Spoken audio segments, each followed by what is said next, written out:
Hi, I'm Giles Archibald. I'm the Cabinet Member for Climate Change and Biodiversity, as well as Environmental Services. And as you know, this Council is dedicated to try and address the twin crises of climate change and biodiversity loss.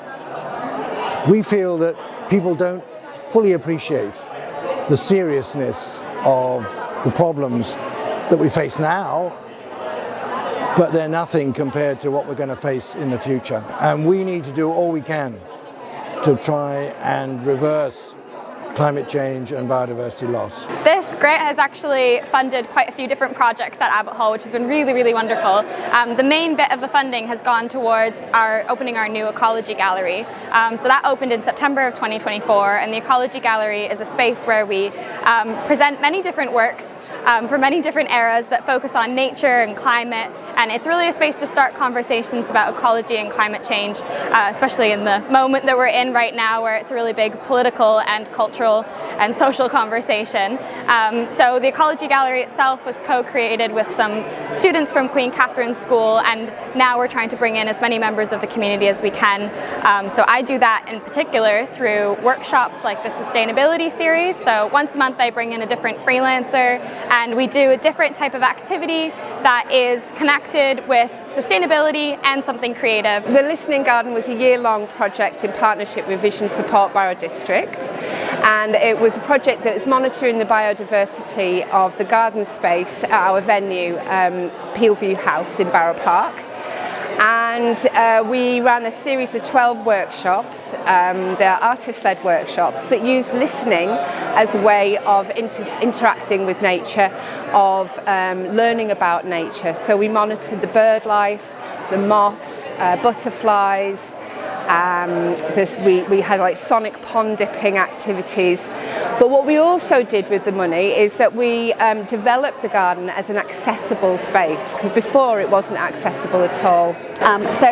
We got funding for the Place project. So it was a project really focused on empowering young people to take action. And partnership projects, we're working with 4 other organisations, Future-Proof Cumbria, Cumbria Biodiversity Data Centre, Lakeland Arts and Another Way. And really it was sort of collaboratively, how can we support those young people that are out there that want to do something to actually take action, but also then to connect those young people to lots of different organisations, to I suppose just to widen their spheres of influence, but also spheres of support as well, to really build some sustainability into their passions and into the other organisations that exist as well, just trying to sort of look at how can we get young people into some of the other systems and organisations and work that's happening. In terms of the impact for young people, we have sort of individual stories where they just feel better supported. They really feel that there is a sense of hope, and actually they've been given the opportunity to do something, to take action, so that they feel as though they're part of the solution. They're part of this, the millions of drops that we need to be putting back into this bucket. We wouldn't have been able to do it without the funding from the council.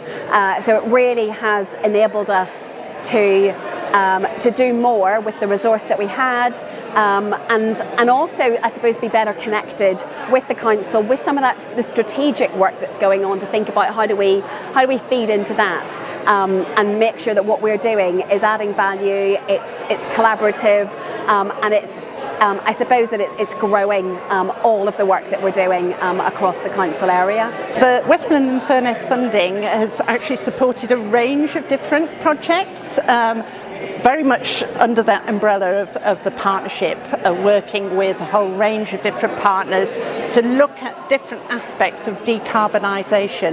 So as part of the Zero Carbon Cumbria programme, we have 4 different sector groups looking at buildings and home energy, looking at farming and other land use, looking at transport issues, and also looking at waste and the circular economy. And so the money's been fundamental in supporting the work of those sector groups. It's also supported our work on retrofit, so supporting homeowners to look at what they can do to improve insulation so that their houses aren't leaking energy.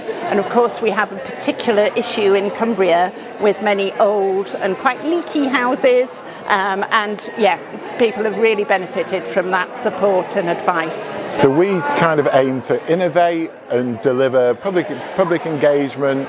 So we run events, we go into schools, we have developed something called the School Science Alliance. So we do a lot of school sessions, a lot of family sessions, large-scale public events. We even do a lecture on a lake. So the impacts we expect to see from this project is around behaviour change. So we're getting young, fertile minds at the point where they're developing, and we're aiming to nudge and change their behaviour change in the future to reduce their carbon footprints and be more biodiverse. Well, the funding from Westmoreland Furland Council has basically made these sessions possible. So without them, we wouldn't be able to do what we do. We engage over 2,000 children and young people per year, and it seems to be having a very positive impact.